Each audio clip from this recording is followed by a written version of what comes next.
I started becoming more distressed about my body, particularly about my breast, because I was sick of binding every day. I was sick of wearing this tight thing that would like sometimes like poke out from like my shirt collar, and it was like hot and sweaty. And like Sure. I would like work out, go swimming in this thing, wear it basically whenever I went out, and I would wear it every single day. My school days were about like 8 hours, so I'd be wearing this thing for well over like 8 hours per Yeah. day. It sucked. Brutal. I hated it. I wanted to be free of it, and I wanted just to. I had like this fantasy in my head of just having a chest like a guy and being able to like take off my shirt in the locker room, or even just like go out like to a beach Yeah. without my shirt on. Sure. And just be free and have. That was my idea of freedom, not having breasts, being able to expose my bare chest to the sun. Right. I get it. And I started considering surgery and talking about that with my doctors. I recently looked back over my records and talked to my mom and dad about some of this. And apparently the process for being referred to surgery was actually very quick. They said that it was probably, they'd seen like this psychiatrist called a gender specialist. I think that basically means just like a psychologist like trained specifically to deal with gender dysphoria and refer people between different services for that.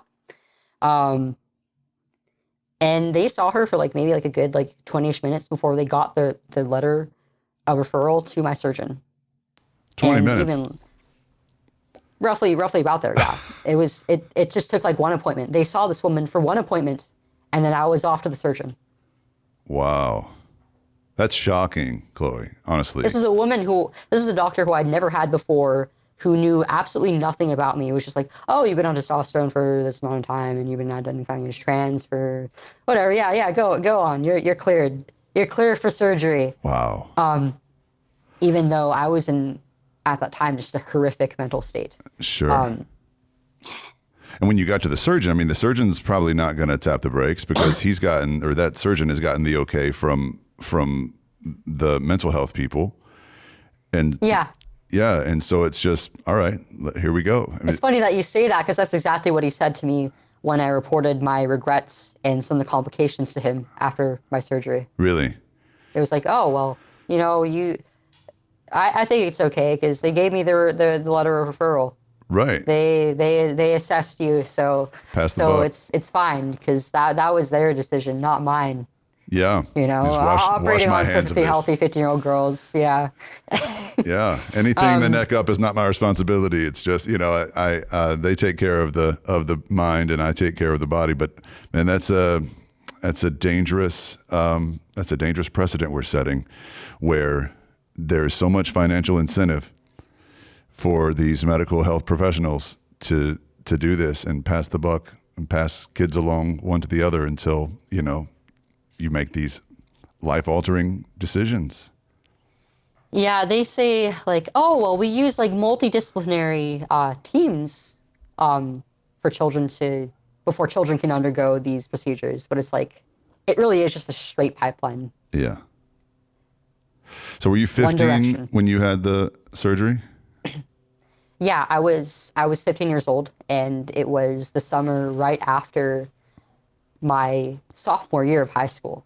So I was just a little baby, really. It was a very interesting time in my life, because this was like mid 2020, so like mid pandemic. All the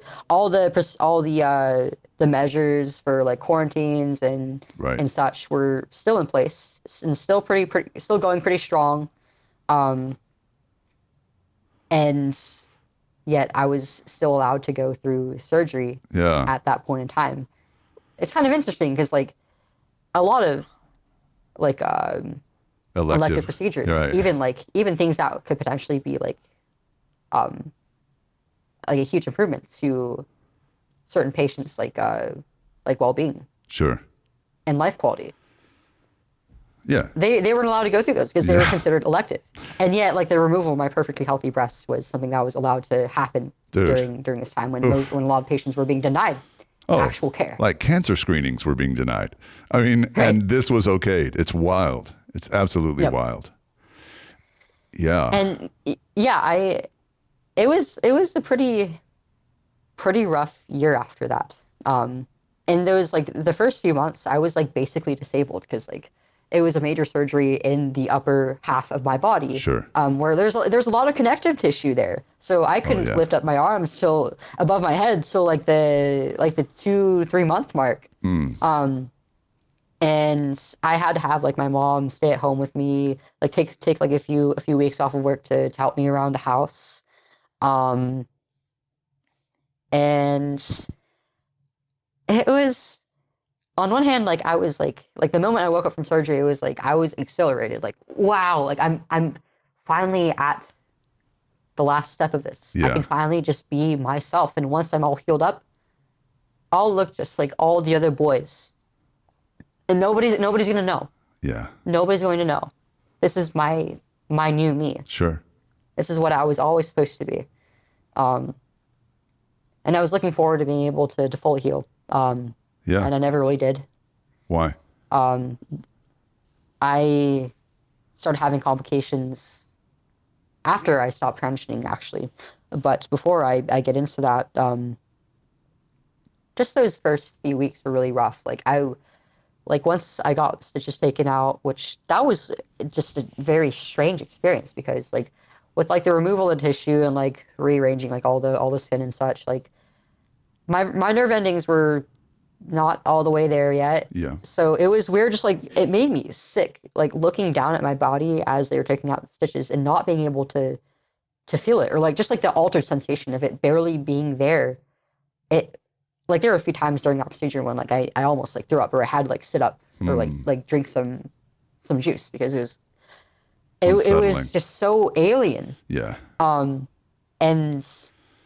I had to do like aftercare, not only with the scars, but I had the type of surgery that I got was called a double mastectomy with nipple grafts, meaning that they basically like excised the areolas, the skin around them, and put them into like a higher position on my chest to basically simulate a more masculine appearance of the chest. Right. And I won't get into severe detail here, but just looking at that part of my body every night, like before every bath, before every shower, and having to like dress the wounds and take care of them, it's like I walked straight out of a battlefield. It was hard for me to look at. The scarring and just And I felt like I felt like a Frankenstein's monster. Really? Just looking at it. I thought, like, there were times when I thought, like, oh my gosh, like, if I look like this, I mean, how am I like gonna get into a relationship? How could anybody like this? Sure.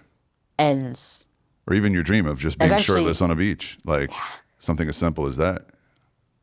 yeah, eventually I started to realize that I wasn't incredibly happy about it.